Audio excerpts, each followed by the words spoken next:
As a medical reporter, many parents have told me how challenging it is for them to talk with their children about sexuality.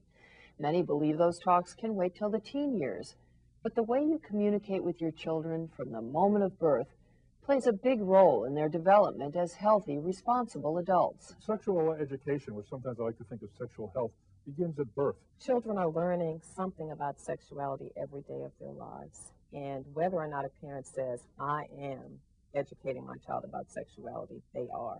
There are other powerful influences in your child's life beyond the family, their friends, the media, and the world around them. So if you want your children to share your values, you have to make a conscious decision to teach them. Many parents worry about what to say to their very young children about sexuality, but a perfect place to begin is helping children to learn to label and appreciate the different parts of their body. So if parents are labeling the eyes and the nose and the knees and the toes, they also need to label the vulva and the testicles and the penis. Ear, head, nose, eye, leg, a vagina, penis. A boy has a penis, and a girl has a vagina. She doesn't have a penis, she has a vagina. Why is that funny, Emily? Because everybody talks about that in my class, that they're private parts and you should never talk about them. Really? Do you think that that's true? No. Well, why? Why do you think it's okay to talk about them? Because they're just part of your body.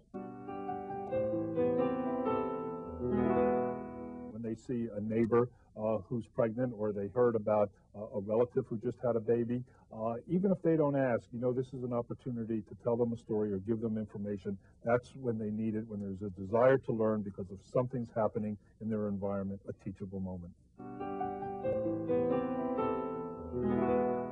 And I remember talking with the girls, and I think we managed to kind of strike the balance in the sense of telling them the fact that, you didn't have to be afraid of everybody, but here were some signs and signals that you should look for that tells you that this, the way this person is reacting to you, what they're doing to you isn't appropriate.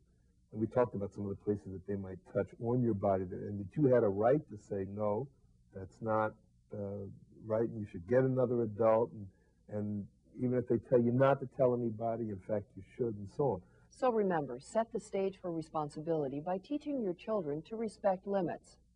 Watch for opportunities to teach them and tell the truth.